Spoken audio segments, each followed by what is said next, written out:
नमस्कार, NB news देख रहे हैं यहाँ पर मैं हूं आपके साथ मुस्कान। तो अब बात करेंगे यूपी के रण की, जहां पर पेगासस जासूसी मामले को लेकर सुप्रीम कोर्ट में अगले हफ्ते सुनवाई होगी। शुक्रवार को चीफ जस्टिस एनवी रमन्ना की बेंच के सामने इस मामले को उठाया जाएगा, जिस पर चीफ जस्टिस ने कहा है कि वो अगले हफ्ते इस पर सुनवाई करेंगे। आपको बता दें कि वरिष्ठ पत्रकार एन राम की ओर से दाखिल याचिका का जिक्र किया गया है, जिस पर चीफ जस्टिस ने कहा कि वो अगले हफ्ते इस पर सुनवाई करेंगे। सुप्रीम कोर्ट में दायर याचिका में अपील की गई है कि पेगासस मामले की निष्पक्ष जांच की जाए और इस जांच की अगुवाई सुप्रीम कोर्ट का कोई मौजूदा या रिटायर्ड जज करेगा। आरोप है कि सरकारी एजेंसियों ने पेगासस स्पाईवेयर की मदद से पत्रकारों, जजों और अन्य लोगों की जासूसी की है। आपको ये भी बता दें कि अंतर्राष्ट्रीय मीडिया की ओर से इस मामले का खुलासा किया गया था। इजरायली सॉफ्टवेयर पेगासस की मदद से भारत समेत दुनिया के कई देशों के पत्रकारों, नेताओं और अन्य हस्तियों को निशाना बनाया गया था और इस दौरान फोन हैकिंग की बात सामने आई थी।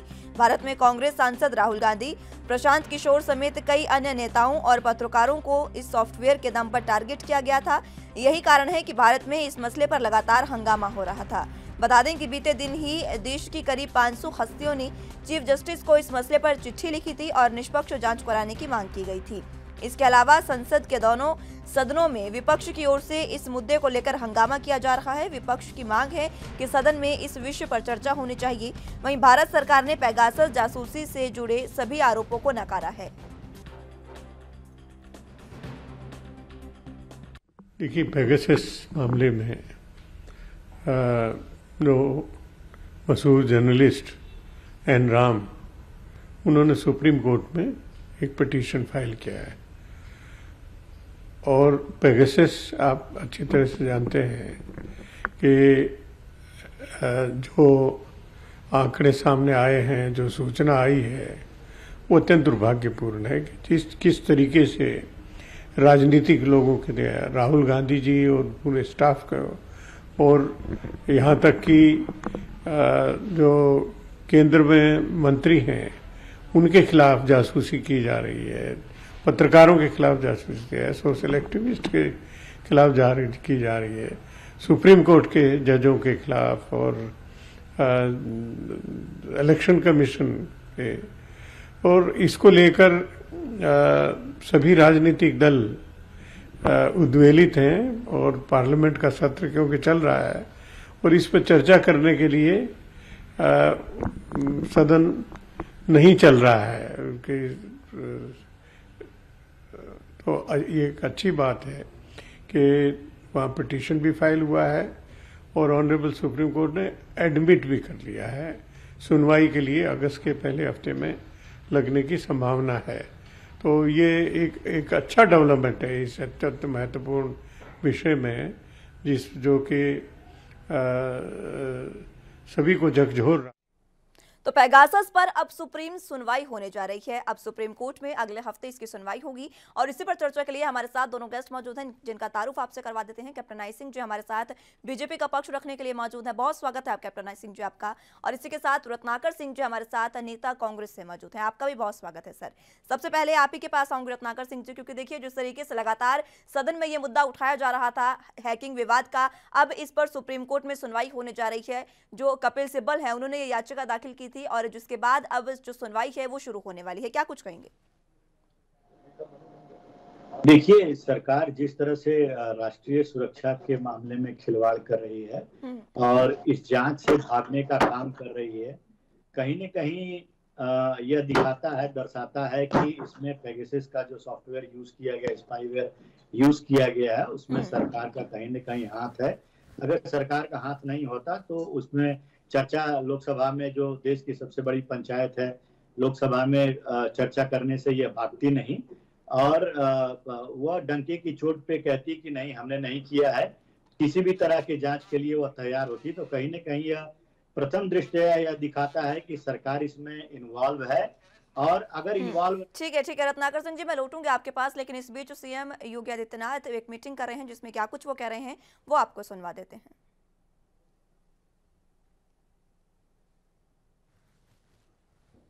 तो यूपी के सीएम योगी आदित्यनाथ की ये मीटिंग है जिसकी सीधी तस्वीरें आप टीवी स्क्रीन पर देख सकते हैं। मिशन शक्ति टीम के साथ वो यहाँ पर मीटिंग कर रहे हैं, उसकी सीधी तस्वीरें आपके स्क्रीन पर। तमाम अधिकारी कमेटी के उनके साथ मौजूद है, मिशन शक्ति कमेटी उनके साथ मौजूद है, जिस पर अब चर्चा की जा रही है किस तरीके से आगे सुरक्षा के मद्देनजर यहाँ पर चर्चा हो सकती है, जिसकी तस्वीरें सीधी आप अपने टीवी स्क्रीन पर देख सकते हैं। यूपी के सीएम योगी आदित्यनाथ की ये तस्वीरें हैं सीधी, जहां पर वो अधिकारियों के साथ मीटिंग कर रहे हैं। टीम मिशन शक्ति की ये मीटिंग थी। तो अब वापस मुद्दे पर आते हैं। रत्नाकर सिंह जी, आप अपनी बात पूरी कर सकते हैं। देखिए, जो 45 देशों की 17 एजेंसियों ने इसका खुलासा किया है, इसमें बहुत सारे कंट्रीज हैं, इजराइल खुद भी है, फ्रांस है, हंगरी है, बहुत सारे देश हैं जो इसका जांच करा रहे हैं, क्योंकि उनको लग रहा है कि इस तरह की जासूसी उनके भी देश में हुई है और वो जांच के लिए तैयार है। लेकिन विडंबना ये है कि हमारे देश की सरकार ना तो यह स्वीकार कर रही है कि हाँ एनएसओ का इस्तेमाल किया, एनएसओ के पेगासस स्पाईवेयर का इस्तेमाल किया है, और ना ही जांच करने के लिए कहीं तैयार दिख रही है। तो कहीं ना कहीं लोकसभा में चर्चा से नहीं करना और चर्चा से भागना भी यह दर्शाता है कि इसमें सरकार कहीं ना कहीं इन्वॉल्व है और इसकी पूरी तरीके से जो है सुप्रीम कोर्ट के अधीन में इसकी जांच की जाए और तथ्यों को सामने लाया जाए। और देश की, देखिए, ये देश की राष्ट्रीय सुरक्षा के लिए सबसे बड़ा खिलवाड़ मोदी सरकार बिल्कुल, ये देश की राष्ट्रीय सुरक्षा का सवाल है और इस पर कैप्टन आई सिंह जी भी हमारे साथ मौजूद हैं। कैप्टन साहब, देखिए, सीधे सीधे आप पर आरोप लग रहे हैं कि अगर जो सरकार है वो इसकी जांच से भाग रही है तो कहीं ना कहीं सरकार की संलिप्तता इसमें हो सकती है। और इसी के साथ सदन में जिस तरीके से लगातार सरकार ने एक ही बयान दिया कि वह विपक्ष जांच क्यों नहीं करवाता, विपक्ष जांच की मांग क्यों नहीं करता, अब जांच भी होने जा रही है। मुस्कान जी, आपने देखा होगा ये मानसून सत्र जो एक हफ्ता खत्म हो गया और दूसरा भी खत्म होने जा रहा है, तो ये चर्चा के लिए सदन में आ ही नहीं रहे। चर्चा से भाग क्यों रहे, मुझे ये समझ नहीं आता कि इन्हें डर किस बात का है। चर्चा तो सदन में होगी ना, जब सदन आप चलने दोगे ना। सबसे बड़ी बात देखिए, 28 तारीख को हमारे सभापति, माननीय सभापति ने अपना दुख व्यक्त किया कि इस तरह से बोले हमने कभी भी अपने, बोले हम भी विपक्ष में रहे मगर हमने ऐसा कार्यकाल कभी नहीं देखा है कि जो है ना सदी पे आके बंडल बना बना के फेंके गए हो पेपरों के। सदन में खरे आम जो है ना बड़े बड़े झंडे, बैनर, तख्ती लेके सदन में आके नारेबाजी कर रहे हैं। जिस तरह से सदन में हुड़दंग मचा रहे, ये लोकतंत्र की हत्या है। इस लोकतंत्र के ठीक है, ये लोकतंत्र की हत्या आपने इसको करार दिया है, वो बात ठीक है। लेकिन पेगासस पर सवाल मैंने आपसे पूछा, सुप्रीम कोर्ट में सुनवाई होने जा रही है और पेगासस पर आप पर आरोप लग रहे हैं। ठीक है, आपसे बातचीत इस पर की जाएगी, आपका जवाब भी लेंगे, लेकिन उससे पहले वक्त एक छोटे से ब्रेक का है, फौरन हाजिर होंगे।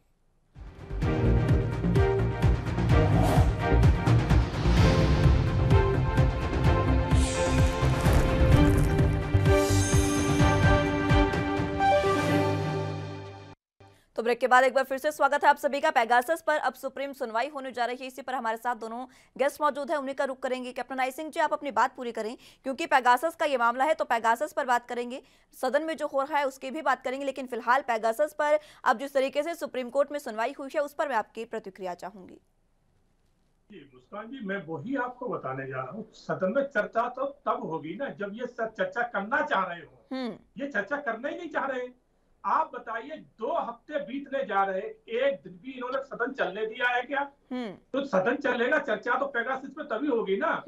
और हमारे प्रधानमंत्री ने सदन शुरू होने से पहले ही आपने देखा होगा, मीडिया के सामने एक छाता लेके बरसात में आए थे और उन्होंने कहा था कि मैं चाहता हूं कि सदन अच्छी तरह से विपक्ष चलने दे और विपक्ष हमसे तीखे से तीखे सवाल पूछे और हम उनका जवाब देंगे। जब इतना प्रधानमंत्री ने इनसे कहा है सदन शुरू होने से पहले, तो आप सदन चलने दीजिए, आप सवाल पूछिए, आपको जवाब मिलेगा।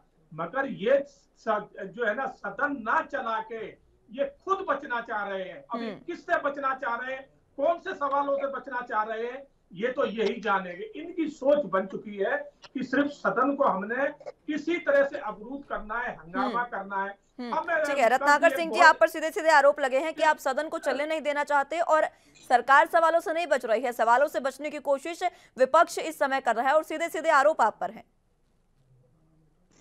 देखिए, ये जिस तरह से कैप्टन साहब कह रहे हैं कि विपक्ष जो है चर्चा नहीं करना चाह रही है, मैं इनको एक चीज ये सबसे पहले ये बताना चाहता हूँ ये विपक्ष मांग कर रही है कि आप जासूसी कांड पे चर्चा करिए, विपक्ष ये मांग कर रही है कि आप महंगाई पे चर्चा करिए, विपक्ष ये मांग कर रही है कि आप किसानों पे चर्चा करिए, लेकिन यह सरकार उन सब मुद्दों पे चर्चा करने के लिए, जो जनहित से जुड़े हुए मुद्दे हैं, उन पे चर्चा करने के लिए तैयार नहीं है।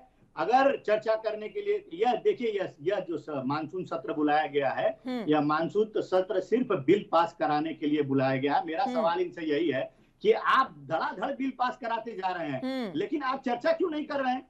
आप सदन मानसून सत्र का उपयोग खाली बिल पास कराने के लिए कर रहे हैं क्या? बिल्कुल कैप्टन आई सिंह की ये जवाब तो वाजिब है, और ये सवाल, ये जवाब सुनिए, एक मिनट देखिए, ये क्या भारतीय जनता पार्टी यानी भारतीय जासूस पार्टी मीडिया में आके कहती है कि हम जो है चर्चा करना चाहते हैं, यह मीडिया में लोकतंत्र का दुहाई देती है, लेकिन जब भी वह सदन में जाती है तो वह चर्चा करने से भागती है। वहां पे लोकतंत्र कहाँ चला गया आपका? वहां पे आपको चर्चा करनी नहीं चाहिए। लोकसभा में जहाँ पे विपक्ष मांग कर रहा है कि आप चर्चा करिए, तो ये मीडिया पे लोकतंत्र की दुहाई देना छोड़िए और सदन में चर्चा करिए और चर्चा में भाग लीजिए। और आपके पास जवाब नहीं है, सुन लीजिए, आपके पास भारतीय जासूस पार्टी के पास जवाब नहीं है आज, कि पहले तो वो बता ही नहीं रही है कि वो उसने एनएसओ का इस्तेमाल किया है कि नहीं किया है। हाँ या ना में जवाब दे दे। अगर हाँ में जवाब दे देगी तो समझ में आ जाएगा कि इसने जासूसी किया है, उसकी जांच करा ले, सुप्रीम कोर्ट के अधीन जांच करा ले, जेपीसी के अधीन जांच करा ले। तो जांच तो अब देखिए, जो जांच तो है, सुनवाई अगले हफ्ते होने वाली है। जी रत्नाकर सिंह जी, सुनवाई अगले हफ्ते होने वाली है, जो भी होगा वो सच निकलकर सामने आ जाएगा। कैप्टन आई सिंह जी भी आपकी बातों में कुछ कहना चाह रहे हैं। कैप्टन साहब देखिए, जिस तरीके से आरोप लगातार लगते जा रहे हैं, 40 से ज्यादा पत्रकार, कितने ही नेता, कितने ही यहाँ पर आम नागरिक जो हैं, जिनके नाम सामने आए हैं, जिनके नंबर पर ये पेगासस जो है इस तरीके से हैकिंग किया गया है। पल्लवी जी, सदन में वो जो है ना मुद्दे रखे जाते हैं जो बीसी में पहले ही डिसीजन हो जाता है, डिसीजन में कि इन पर सवाल पूछे जाएंगे, और शायद कांग्रेस के हमारे जो प्रवक्ता है, इन्हें ये जानकारी नहीं है, जानकारी याद करके आना चाहिए। और जब बीसी में इसकी बैठक होती है तो उसमें विपक्ष का नेता भी होता है, और विपक्ष का नेता उसमें सहमति अपनी जाहिर करता है कि हाँ ये इन पे चर्चा होगी। फिर तो अब वहां पर जो रखे गए और वो वाजिब भी है, आज के समय को देखते हुए सबसे पहले रखे गए हैं बेरोजगारी, बढ़ती हुई बेरोजगारी, और तीसरी लहर कोरोना की आने की जो संभावना है उसके ऊपर चर्चा। तो अहम चर्चा, क्या पेगासस जरूरी नहीं है सर? सरकार पर जिस तरीके से आरोप लग रहे हैं उस पर भी तो चर्चा होनी चाहिए ना सदन में। मुस्कान जी, पहले हमें थोड़ा अपना सवाल तो पूरा करने दें जी। बिल्कुल, सरकार ने मना कब किया है कि हम इस पर चर्चा नहीं करेंगे? बिल्कुल करेंगे, मगर जो प्रायोरिटी जिनको देना चाहिए पहले उनको देंगे ना। कोरोना काल जब चल रहा है उसकी जरूरी है, और जो बढ़ती हुई बेरोजगारी वो बहुत जरूरी। ठीक है, आपसे जवाब पूरा लेंगे आपका, लेकिन फिलहाल वक्त एक छोटे से ब्रेक का है, फौरन हाजिर होंगे।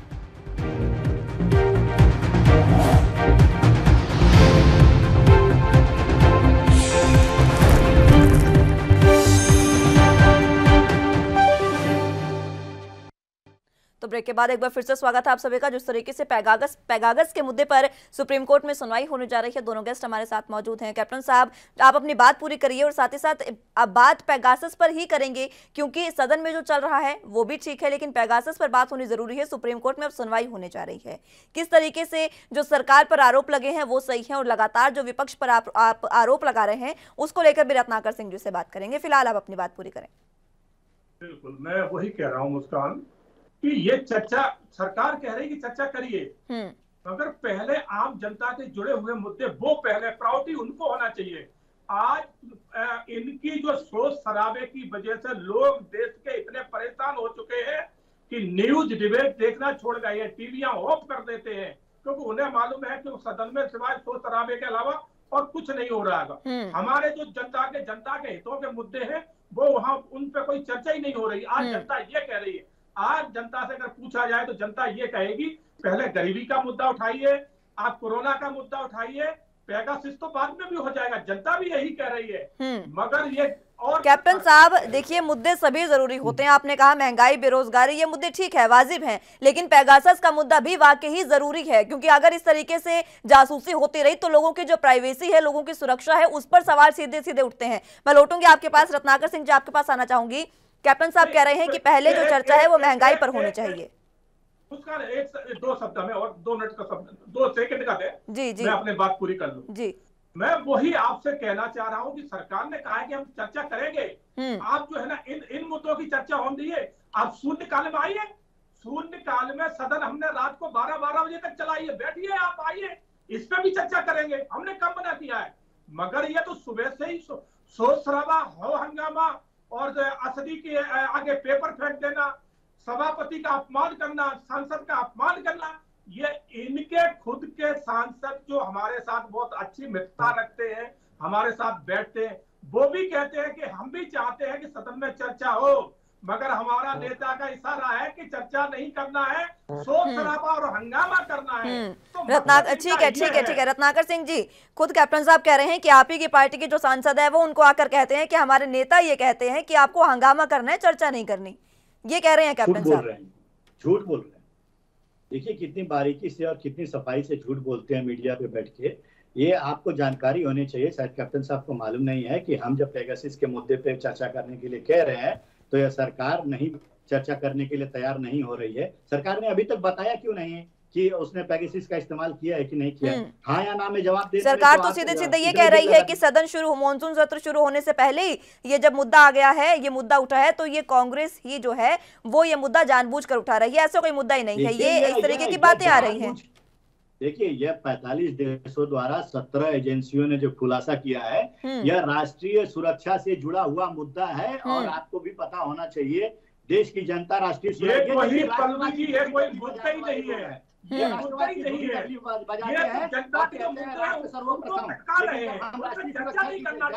जनता का मुद्दा तो ये भी है कैप्टन साहब, जनता का मुद्दा तो ये भी है। क्या पेगासस आपको छोटी बात लग रही है कैप्टन साहब? आप बार बार कह रहे हैं कि पहले बेरोजगारी, महंगाई, पेगासस भी तो मुद्दा है, तमाम बातों पर चर्चा होनी चाहिए। मेरी बात पूरी करने जी जी ठीक है कैप्टन साहब, एक बार रत्नाकर सिंह जी की बात सुन लेते हैं। रत्नाकर सिंह मत होइए, शांत हो जाइए, मैं आपकी बातों का जवाब दे रहा हूँ। देखिए यह झूठी राष्ट्रवाद की डफली बजाने वाले लोग पहले कहते हैं कि राष्ट्र सर्वप्रथम।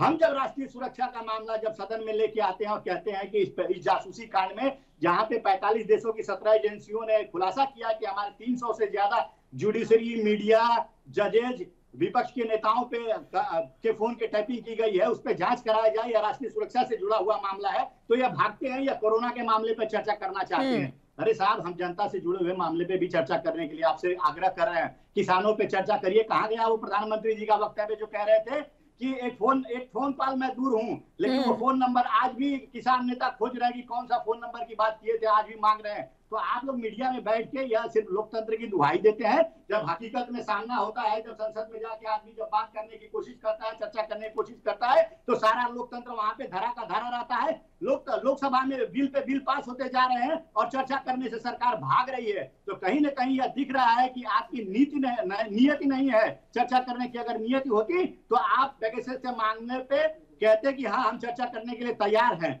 लेकिन मीडिया में सिर्फ हाँ कहने से कुछ नहीं होगा। संसद में आप कहिए कि हाँ पेगासस की जासूसी हुई है और हम चर्चा करने के लिए तैयार हैं। आप झूठ बोलने का काम कर रहे हैं मीडिया में बैठ के सिर्फ। कैप्टन साहब, सीधे सीधे आरोप आप पर हैं कि आप झूठ बोलने का काम कर रहे हैं, और ये तो देखा जा रहा है सदन में जिस तरीके से बिल पर बिल पास हो रहे हैं, लेकिन चर्चा का जब समय आता है तब आप कोरोना और बेरोजगारी का मुद्दा उठाते हैं। ये बात भी ठीक है, ये इन पर चर्चा होनी चाहिए, लेकिन मुद्दे देखिए सब जरूरी है। पेगासस का मुद्दा तो इस समय राष्ट्रीय सुरक्षा का है। पल्लवी जी, झूठ बोलना सरकार का काम नहीं है। सरकार अपना काम कर रही, जनता से जुड़े हुए मुद्दों पे चर्चा कर रही और उनको बिल्कुल पास भी करा रही है। झूठ बोलना जो है ना, विपक्ष अपनी पूरी जो जिम्मेवारी से सदन में अपनी जिम्मेवारी निभाना चाहिए वो नहीं निभाने की वजह से सदन झूठ का सहारा ले रही है। विपक्ष का झूठ के अलावा और कुछ नहीं कह रहे। अब इन्होंने जो कहा बार बार कि बिल पे बिल पास हो रहे हैं, भाई हम बिल पास कर रहे हैं, आप उनपे आइए ना, आप उनपे और गहन चर्चा करिए उनपे। आपको कैप्टन साहब, बात यहाँ पर पेगासस मुद्दे की है, हर मुद्दे पर चर्चा होगी, लेकिन बात आप पेगासस की क्यों नहीं कर रहे हैं? मैं आपसे ये जानना चाह रही हूँ। पेगासस पे बिल्कुल हम चर्चा करना चाह रहे हैं। आइए शून्यकाल में हम चर्चा करेंगे। भाग क्यों रहे हैं आप? क्यों आप भाग रहे हैं? आप तो सुबह से ही सदन को अवरुद्ध कर रहे हैं। हमने कब मना किया है? शून्यकाल में बैठिए, होगी चर्चा। अगर तुम सुबह से ही सदन को अवरुद्ध कर दोगे, चर्चा कहाँ होगी? तो हमें तो अपना काम करना है। सरकार थोड़ी हाथ पे हाथ रख के बैठेगी। सरकार के साथ जो जनता से जुड़े हुए वो मुद्दे हैं, रत्नाकर जी, हम जो बिल है हम तो उनको पास कराएंगे। आपकी जिम्मेवारी बनती है उस पर बहस करिए। कैप्टन साहब और रत्नाकर साहब, देखिए आप दोनों एक दूसरे पर वार पलटवार करते जा रहे हैं, लेकिन मुद्दा जो पेगासस का है उस पर चर्चा यहाँ पर संभव नहीं हो पा रही है। जब यहीं पर आप एक दूसरे पर आरोप प्रत्यारोप में चर्चा नहीं कर पा रहे हैं पेगासस पर, तो सदन में किस तरीके से होगी? रत्नाकर साहब, जिस तरीके से पेगासस का मुद्दा आज हमने उठाया है और ये मुद्दा राष्ट्रीय सुरक्षा का है, आप भी बार बार कह रहे हैं, तो इसी पर चर्चा क्यों संभव नहीं हो पा रही है? देखिए, पेगासस के मामले में सुप्रीम कोर्ट ने संज्ञान लिया है। जो याचिकाकर्ता है, याचिकाकर्ता ने सुप्रीम कोर्ट में जो अपना पिटीशन डाला है उस पर सुनवाई हुई है। ये बहुत बढ़िया चीज है। और सरकार अगर नहीं सुन रही है तो हम लोकतंत्र के दूसरे पायदान पे जाएंगे जहाँ पे न्यायपालिका है। न्यायपालिका में हम लोगों ने जो मांग किया है जांच के लिए, तो सुप्रीम कोर्ट का सुनवाई भी होगा। तो यह लोकतंत्र है। अगर सरकार अंधी बहरी और तानाशाही हो जाएगी, नहीं सुनेगी, तो न्यायपालिका के माध्यम से हम इसको जांच कराने की कोशिश करेंगे। रही बात जो कह रहे हैं कैप्टन साहब की झूठ बोलने की, सरकार झूठ नहीं बोलती है। आप ये वक्तव्य कहने से पहले आप अपने गिरेबान में क्यों नहीं झांक लिए?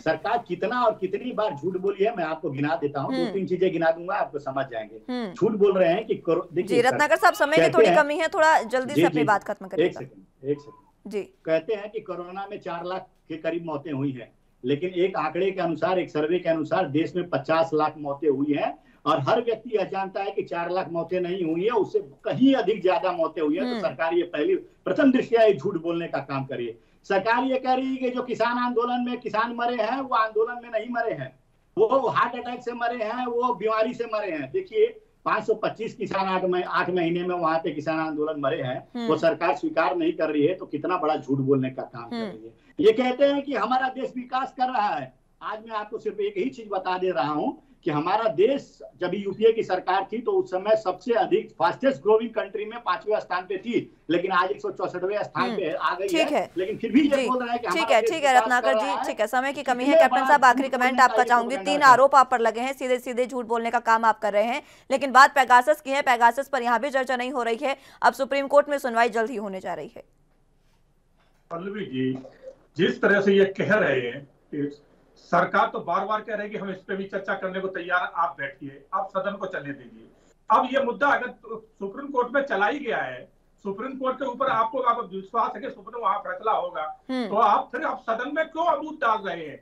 और फिर ये वही लोग हैं कि ये जजों की भी हत्या करवा रहे हैं। इन्हीं की झारखंड में समर्थक की सरकार है, जहां खुलेआम जज ने अगर इन्हें जमानत नहीं दी तो इन्होंने उसका हत्या करवा दी है और ये हत्या में बाहर है। ठीक है कैप्टन साहब जी, बहुत शुक्रिया आपका और रत्नाकर सिंह जी आपका हमारे साथ जुड़ने के लिए। लेकिन पेगासस का जो मुद्दा है उस पर चर्चा यहाँ भी नहीं हो पाई है, सदन में भी नहीं हो पा रही है, लेकिन अब सुप्रीम कोर्ट में ये मसला चला गया है और देखना होगा कि अब जिस तरीके से सरकार पर आरोप लग रहे हैं वो सही है या जो सरकार विपक्ष पर लगातार आरोप लगा रही है झूठा मुद्दा उठाने का, वो सही है। ये देखने वाली बात होगी। फिलहाल के इस बुलेटिन में मेरे साथ बस इतना ही। आप जुड़े रहिए एनबी न्यूज के साथ। नमस्कार।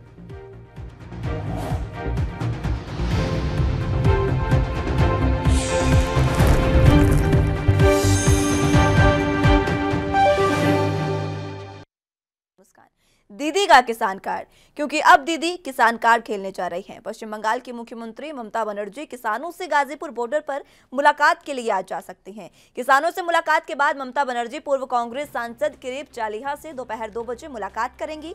ममता बनर्जी आज ही 4:55 पर कोलकाता के लिए रवाना हो जाएंगी, क्योंकि दिल्ली के लिए 5 दिन के दौरे पर वो थी। और इसी के साथ आपको बता दें कि किसान आंदोलन को लेकर संसद के मॉनसून सत्र में भी विपक्ष लगातार हमलावर है।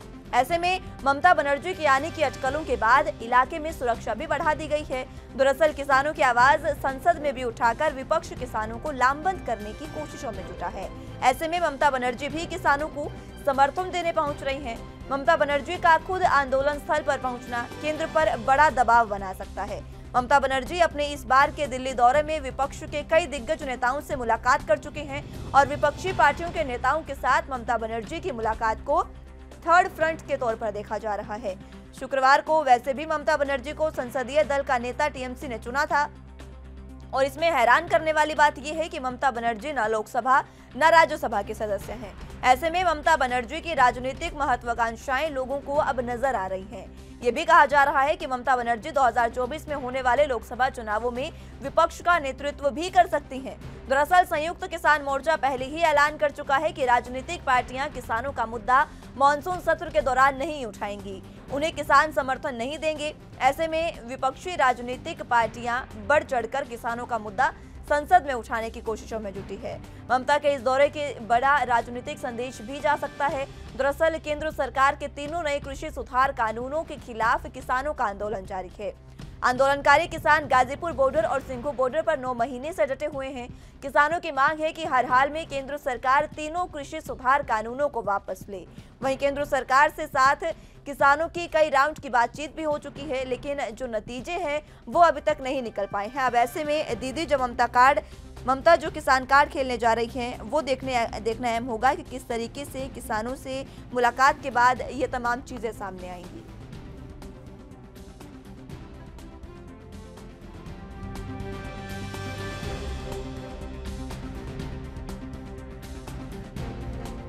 की मुख्यमंत्री ममता बनर्जी आज किसानों से गाजीपुर बॉर्डर पर मिलने जा सकती है। इसी के साथ आपको ये भी बता दें कि इससे पहले खुद किसान नेता राकेश टिकैत बंगाल में ममता बनर्जी से मिलने गए थे और उन्होंने साफ तौर पर कहा था कि ममता बनर्जी ही एक ऐसा चेहरा है जो प्रधानमंत्री नरेंद्र मोदी को सीधे सीधे टक्कर दे सकती है। और उन्होंने अपील भी की थी कि आप किसानों के लिए भी उनकी आवाज बनकर उठें। इस तरीके से राकेश टिकैत जब उनसे मिले थे, उसके बाद अब ममता बनर्जी का इस तरीके से यहाँ पर आना कहीं ना कहीं 2024 की जो राजनीतिक महत्वाकांक्षाएं हैं, क्योंकि 2024 में लोकसभा चुनाव होने हैं, उसको लेकर उसकी तैयारियों में लगातार दीदी जुटी हुई हैं। 5 दिन के दिल्ली दौरे पर थी और ऐसे में जिस तरीके से 5 दिन के दिल्ली दौरे पर उन्होंने विपक्षी नेताओं से मुलाकात की है, कई दिग्गजों से मुलाकात की, अब किसानों के बीच भी वो जा रही हैं और उनसे मुलाकात करने जा रही हैं। तो कहीं ना कहीं 2024 के लोकसभा चुनावों के लिए जिस तरीके से विपक्ष का नेतृत्व वो कर सकते हैं, ये भी बातें सामने आई है। अब किसानों के बीच जाना, सीधे सीधे किसान कार्ड खेलना है, क्योंकि किसानों ने पहले ही ऐलान कर दिया था कि जो भी सदन में उनकी बातों को उठाएगा, उनकी मांगों को उठाएगा, उनसे ही सीधे तौर पर उनको वोट जो है वो दिया जाएगा। वोट किसानों का उन्हीं को जाएगा, उसी पार्टी को जाएगा। और कहीं ना कहीं यही राजनीतिक महत्वाकांक्षा मन में रखे हुए आज दीदी जो हैं वो किसानों से गाजीपुर बॉर्डर पर मिलने जा सकती हैं। इसी के साथ वो ममता बनर्जी जो हैं वो पूर्व कांग्रेस सांसद किरीट चालिहा से भी दोपहर 2 बजे मुलाकात करेंगी। एक और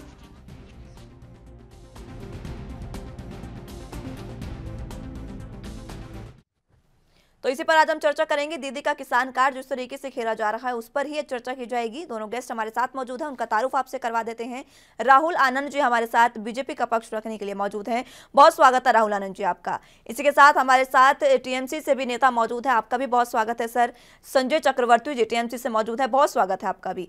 सबसे पहले चक्रवर्ती साहब आप ही के पास आना चाहूंगी। ममता दीदी जो है वो आज किसानों के बीच जा रही है, किसान कार्ड सीधे तौर पर खेला जा रहा है, ये भी कहा जा रहा है, और साथ साथ विपक्षी नेताओं से भी दिल्ली दौरे पर उन्होंने काफी मुलाकात की है।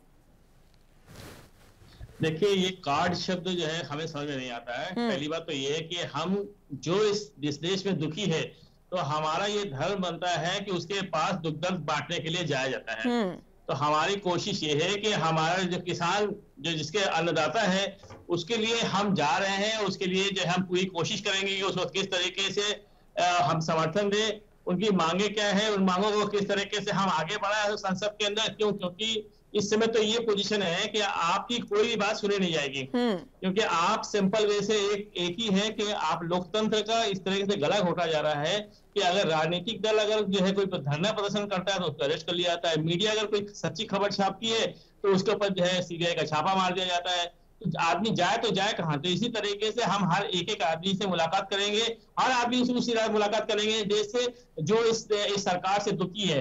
हर उस नौजवान के पास जाएंगे जिसके पास रोजगार नहीं, हर वो इंसान के पास जाएंगे जिसके घर में कोई ना कोई कोरोना कैसे मौत हुई है सरकार के गलत नीतियों के कारण, और हर उससे जाएंगे जो महंगाई से परेशान है। ये हमारा पहले ही टारगेट बना हुआ है। हम ये चुनाव लेकर के कोई बात नहीं करें, हम हमेशा जो है बात करते हैं, मुद्दों की बात करते हैं, और यही वजह है पश्चिम बंगाल में हमारी सरकार जब भी बनी है भारी से भारी बहुमत से जीत करके ही बनी हुई है। ठीक है, राहुल आनंद जी आपके पास आना चाहूंगी। आज दीदी नेताओं से मिलने जा रही हैं और इसी के साथ वो कांग्रेस के नेताओं से तो मुलाकात कर चुके हैं, किसानों से आज वो गाजीपुर बॉर्डर पर मिलने जा रही है, क्या कुछ कहेंगे आप? देखिए, सबसे अहम बात यह है मुस्कान जी कि लोकतंत्र में हर किसी को आजादी है अपनी बातों को रखने के लिए और घूम घूम कर अपना प्रचार करने के लिए, लेकिन जिस प्रकार से ममता दीदी एग्रेसिवली घूम रही है हर जगह, और यहाँ ये देखने को प्रतीत होता है कि ये जो लड़ाई है, इस लड़ाई को राजनीतिकरण किया जा रहा है, और जो किसानों की जो अहम बातें हैं जो उस मुद्दे से गायब हो चुकी हैं, और विपक्ष खास करके किसानों को आगे करके अपने एजेंडे को चला रहा है, ये हर बार एक्सपोज हो चुके हैं। जो उसकी पवित्रता होनी चाहिए, मैंने पिछली बार भी इस बात को कहा था, मैं अभी भी कहता हूं कि जो आंदोलन की पवित्रता होनी चाहिए वो तो समाप्त हो चुकी है।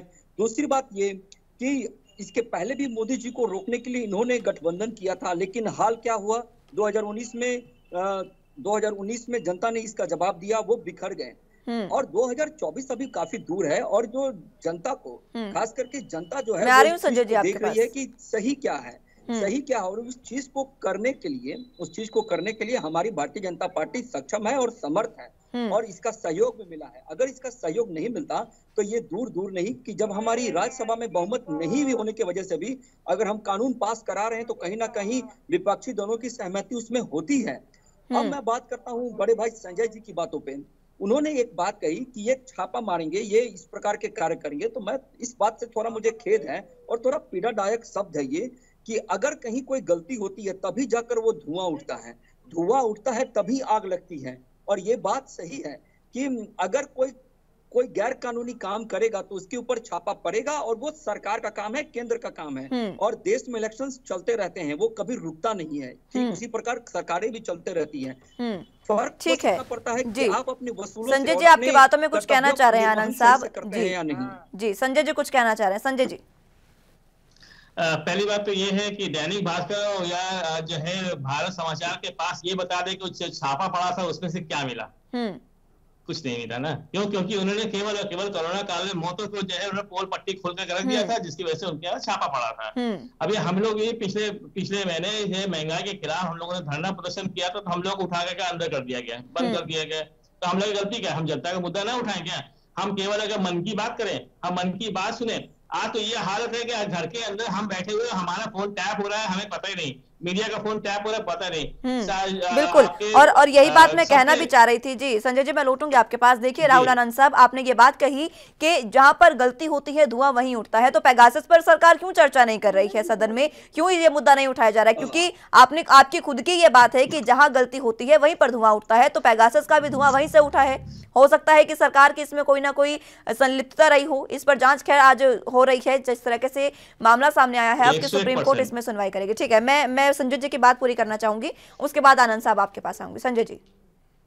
जी, एक दूसरी चीज ये है कि यहाँ पे तो ये हो रहा है कि आप वैक्सीन के नाम पे आप फ्री वैक्सीन दे रहे हैं और उसके बाद जो है अनाज फ्री दिखा रहे हैं, उधर पेट्रोल डीजल महंगाई बेरोजगारी सब बढ़ा के रख दिया उठा करके। इसका मतलब ये है कि हमारी धोती उतार के हमारे सर में पगड़ी बांधने की कोशिश कर रहे हैं, और ये जनता इस बात को बहुत अच्छी तरह समझ रही है। हमें अगर कुछ फ्री में चावल और दाल मिल गया तो हम पकाएंगे किससे, हम तेल खरीदेंगे कहाँ से, हम मसाले कहाँ से खरीदेंगे, हमारे पास सबसे बड़ी चीज अर्निंग कहाँ से आएगी? क्योंकि 12 करोड़ 70 लाख रुपए लोग जो है इस 7 साल में बेरोजगार हो चुके हैं। बेरोजगारी की संख्या एकदम दिन दूनी रात चौनी बढ़ती चली जा रही। सरकार के पास कोई ऐसी नीति नहीं है कि बेरोजगारी दूर करने का कोई ऐसा उपाय बनाए कि जिससे रोजगार मिले, जिससे महंगाई कम हो। पेट्रोल के दाम कम होते कालों में जून में गया है, और यही 2014 से पहले मोदी जी और स्मृति ईरानी वगैरह जब धरना प्रदर्शन कर रहे थे जब 80 रुपए लीटर, आज 106 रुपए 107 रुपए तक पेट्रोल पहुंच गया है, डीजल भी सेंचुरी मारने के करीब करीब पहुंच गया है। लेकिन कहीं किसी तरीके से एक तरीके से हिटलर शाही तानाशाही की ये सरकार है,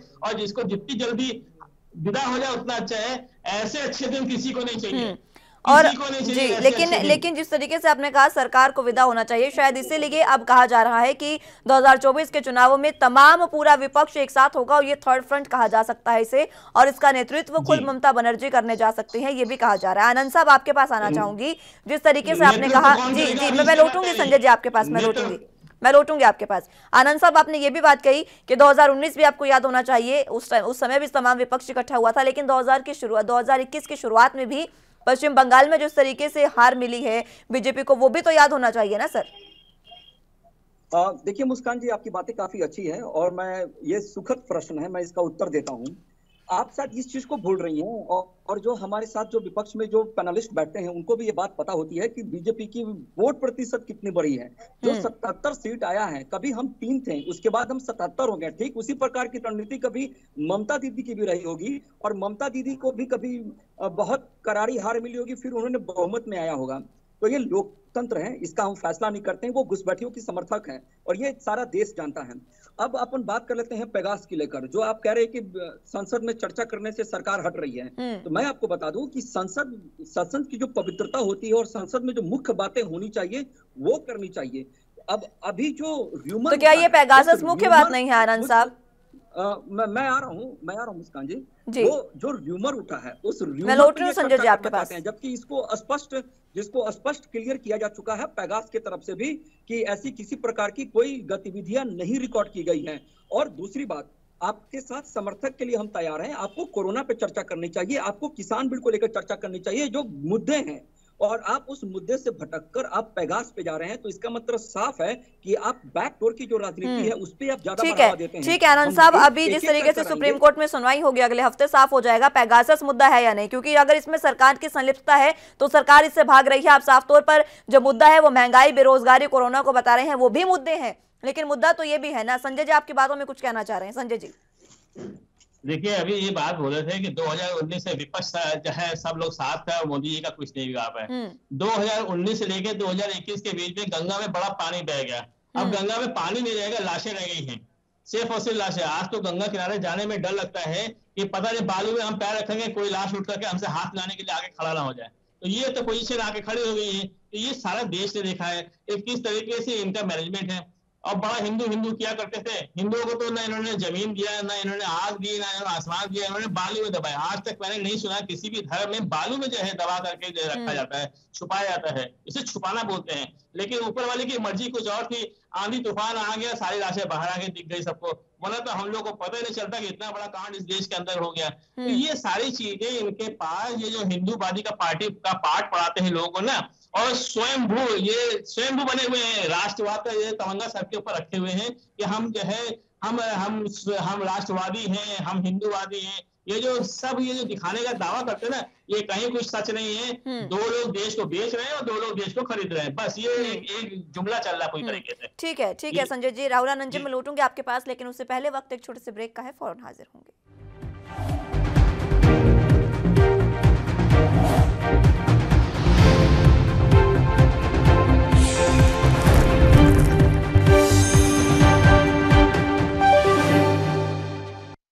ब्रेक के बाद एक बार फिर से स्वागत है आप सभी का। दीदी आज किसानों से मिलने जा रही है। राहुल आनंद जी, आपके पास आना चाहूंगी। अब बात तमाम मुद्दों की हो चुकी है, पेगासस की भी बात हो चुकी है, लेकिन अब जानना ये चाहेंगे जिस तरीके से थर्ड फ्रंट की बात की जा रही है, उससे सरकार को कितना चुनौतीपूर्ण हो सकता है सरकार के लिए, अगर विपक्ष एक साथ आ सकता है? इस पर मैं आपकी प्रतिक्रिया लेना चाहूंगी। देखिए मुस्कान जी, मैंने पहले भी कहा था लोकतंत्र की खूबसूरती को लेकर, लेकिन जो विपक्ष एकजुट हो रहे हैं, उन विपक्षों की अगर कैरेक्टर की बात कर ली जाए तो सब पे कुछ ना कुछ आरोप है। सबसे अहम बात ये है, और ये कहीं ना कहीं इस चीज को साबित करता है कि ये आकर बस अपनी राजनीतिक गतिविधि और अपनी राजनीतिक फायदे का एजेंडा चलाना चाहेंगे। संजय जी आपके पास रही बात चुनौती की, तो मैं आपको एक चीज विश्वास दिला दूं कि जब हमारे सामने चुनौती बहुत महत्वपूर्ण होती है तो जीतने का लक्ष्य भी बड़ा हो जाता है, और इसको लेकर हम आगे कदम बढ़ाएंगे।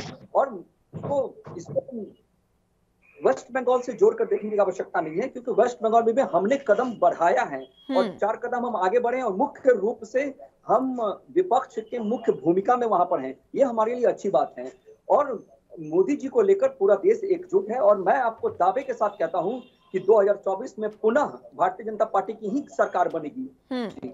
ठीक है, संजय जी कुछ कहना चाह रहे हैं? संजय जी, जिस तरीके से आनंद साहब ने तमाम एक बार फिर से कह दिया है कि 2024 में एक बार फिर से बीजेपी की ही सरकार केंद्र में आएगी, मैं इनको 2-3 शब्दों में बात करना है। ठीक है, जैसे कि अभी इन्होंने कहा कि विपक्ष में सभी के ऊपर कुछ न कुछ आरोप है। तो फिर तो हमारे प्रधानमंत्री पे भी आरोप है गुजरात दंगे का, गृह मंत्री पे भी आरोप है तड़ीपार होने का।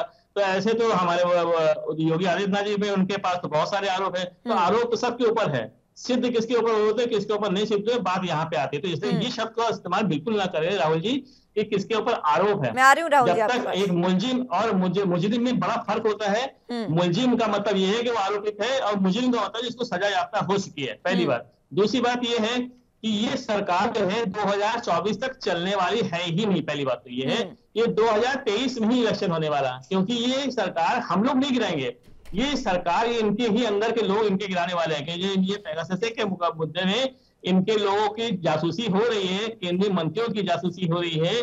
और साथ में आपने देखा होगा कि उत्तरांचल में 3 मुख्यमंत्री बदल चुके हैं, कर्नाटक में बदल चुके हैं, मध्य प्रदेश में बदलने वाला है हिसाब किताब, उत्तर प्रदेश में तो बदलते बदलते रह गया है। तो ये जो अंतर विरोध चल रहा है ना, ये सिर्फ और मार्च के महीने तक रुक जाइए। मार्च 2022 से उत्तर प्रदेश का चुनाव सारा का सारा क्लियर कर देगा कि मोदी है तो नामुमकिन है अब 2023 में चुनाव होने वाला है। आनंद साहब आप भी कुछ कहना चाह रहे हैं इनकी बातों में, और तमाम बातें भी आपने सुन लिखी है। वो साफ तौर पर कह रहे हैं कि आगे 2022 फिलहाल जो चुनाव होने वाले हैं 2022 में, उसमें भी तमाम चीजें सामने आ जाएंगी। और देखिए, कयास लगानी अच्छी बात है, लेकिन अगर क्रीज पे उतरा जाए खेलने के लिए, तो इसमें मोदी सरकार की जो बढ़त है उसको कभी कोई नहीं रोका है। और 2022 की जहां तक ये बात कर रहे हैं, वो उत्तर प्रदेश की कर रहे हैं, तो उत्तर प्रदेश की जनता किसके साथ है ये बार बार सर्वे कर दिख रहा है। और रही बात योगी जी के कर्मों की, तो योगी जी के कर्म इतने मजबूत हैं कि अभी उनके सामने कोई नहीं है। एक कहावत है ना, कोई नहीं है चक्कर में क्यों पड़े हो चक्कर में। लेकिन आनंद साहब एक बात मैं आपको बताना चाहूंगी। अभी जिस तरीके से आपने 2019 की भी बात की थी, आप ये समझिए, अगर हम आप ही की सरकार है हरियाणा में, वहां की बात करें, पहले आपके पास पूर्ण बहुमत था जब 2014 में चुनाव हुए थे। उसके बाद जब 2019 में चुनाव हुए, उसमें आपको खुद ही वहां पे सहारा लेना पड़ा, एक गठबंधन करना पड़ा जेजेपी से। आप वहीं पर समझिए कि किस तरीके से नाराजगी कहीं ना कहीं सरकार में है। इसी के साथ संजय जी भी कुछ कहना चाह रहे हैं। देखिए, अभी जैसे कि आपने भाई ने बताया हमारे कि लोकसभा में योगी जी की बात की जो उन्होंने कही, तो मैं वहां पे कहना चाहता हूं कि अभी जो है जिला पंचायत सदस्यों का चुनाव हुआ, जो जनता के द्वारा चुना जाता है, जनता के द्वारा चुनाव, उन्होंने साफ मैंडेट दे दिया कि उत्तर प्रदेश की जनता चाहती क्या है। 3050 सीटों पे चुनाव हुआ, जिसमें 752 सीटें इनको मिली। 1000 से ज्यादा तो निर्दलीय जीत के आ गए। तो यहाँ पे लोगों की कोशिश ये है कि हम बीजेपी को वोट नहीं देंगे, भले ही हम बीजेपी कूड़े में डाल दें। आनंद साहब जी, ठीक है संजय जी, मैं लौटूंगी आपके पास। आनंद साहब, दो एग्जाम्पल आपके सामने रख दिए गए हैं। खुद संजय जी ने भी बताया किस तरीके से उत्तर प्रदेश में आपको कुछ बढ़त नहीं मिली है, और हरियाणा की भी बात कर लें, वहां पर भी आप ही की सरकार है, लेकिन गठबंधन से आपको बनानी पड़ी। लेकिन पहले बहुत पूरे तरीके से पूर्ण बहुमत था आपके पास, और ऐसे ही कई और राज्यों की भी बात है। देखिए, सरकार जब चुनाव लड़ती है तो उस समय प्लस एंड माइनसेस होते हैं, लेकिन सबसे बड़ा निर्भर करता है उन तार्किक बातों को लेकर कि सरकार रूल कौन कर रहा है। हमने अपनी बातों को रखा, अगर विपक्ष अपनी बातों को रखने में सहमत हो गए, नाराजगी हमारी सरकार से किसी को भी नहीं है, बस नाराजगी दिखाया जाता। नाराजगी किससे है? नाराजगी मोदी से है। किसको है? जो परिवारवाद की विचारधारा को बढ़ाते हैं, उनको मोदी जी से नाराजगी है। इसलिए वो बार बार इधर उधर की बातें, भ्रमित बातें कर आगे बढ़ते हैं। लेकिन हमें जो करना था हमने किया, और हम आगे भी करेंगे। और जनता को उम्मीद भी हमसे ही है, क्योंकि हमने अपने एजेंडे में जिन जिन बातों को जोड़ा है, चाहे वो 370 हो या ट्रिपल तलाक हो, सबके लिए हमने कहा। लेकिन हर वक्त इन्होंने क्या किया? इन्होंने हर वक्त उन्हीं बातों को बढ़ाया जो दूसरे लोग सुनना पसंद करते थे। तो हमने वो काम को नहीं किया। दूसरी बात, अगर पंचायत चुनाव से विधानसभा की दशा तय हो जाती है, तो फिर विधानसभा कराने की कोई आवश्यकता नहीं है। जो आज लोग 2022 की चर्चा कर रहे हैं, वो पंचायत चुनाव को देखकर शांत हो सकते थे और सरकार बन जानी चाहिए थी। तो दोनों दो तरह की बातें हैं। मैं आपको विश्वास दिलाता हूँ कि ये जो बातें होती है ना कि आपको सीटें कितनी मिली, बात सीटें से नहीं होती है। बात होती है कि आपके एजेंडे को चलाने के लिए सरकार चलाने का मौका मिला कि नहीं मिला। तो सरकार चलाने का मौका हमें मिला, और पूरे बहुमत से मिला। और गठबंधन की जहां तक बात है, तो एनडीए भी गठबंधन कर ही आगे बढ़ी है। गठबंधन से उन सारे लोगों की विचारधाराएं को एक तरह कर आगे बढ़ने का काम मिलता है। सबसे ज्यादा गठबंधन की सरकार को किसी ने मैनेज किया तो उसको मैनेज किया स्वर्गीय अटल बिहारी वाजपेयी ने, जो 17 से ऊपर गठबंधन को लेकर एक साथ चल रहे थे। तो गठबंधन करना बुरी बात नहीं होती है, ठीक है, गठबंधन करना बुरी बात नहीं है, लेकिन बात यहाँ पर ये आ जाती है कि पहले आप बहुमत में थे और जनता की नाराजगी ने आपको कहीं ना कहीं गठबंधन करने पर मजबूर कर दिया। संजय जी, आप कुछ कहना चाह रहे हैं? जी, मैं लौटूंगी राहुल आनंद जी आपके पास। देखिए, अभी इन्होंने जैसे कहा कि 370 तीन तलाक, ये मुद्दा इन्होंने बड़ा उठाया। 370 से कितने लोगों को रोजगार मिला? 3 तलाक से कितने लोगों को रोजगार मिला? कितनी बेरोजगारी दूर हुई? कितनी महंगाई कम हुई? ठीक है, देखिए संजय जी, इन पर आप सवाल नहीं उठा सकते हैं। 370 का जो मुद्दा है वो हटना था और वो जरूरी नहीं। मैं उसको मुद्दा नहीं उठाया, मैं मुद्दा नहीं उठाया, मुद्दा इन्होंने उठाया, मैंने नहीं उठाया। मैं पूछ रहा हूँ आम जनता की बात, कितनों को रोजगार मिला, कितने लोगों को जो है महंगाई कम हुई, कितने लोग जो है सुखी हुए, कितने लोग कोरोना से बच गए। अरे मेन मुद्दा तो आम जनता का मुद्दा है। हमारे पेट में आग लगी है और मैं 370 का जो है पंजीरा बताऊं, ऐसा नहीं हो सकता। मेरे बच्चे, मेरे घर पे जो है परिवार में पैसा जाना चाहिए, अनाज आना चाहिए, तेल आना चाहिए, मसाले आना चाहिए। अगर वो नहीं पहुंचा पा रहा हूं तो इसका मतलब हमें 370 से कोई मतलब नहीं, हमें 3 तलाक से कोई मतलब नहीं।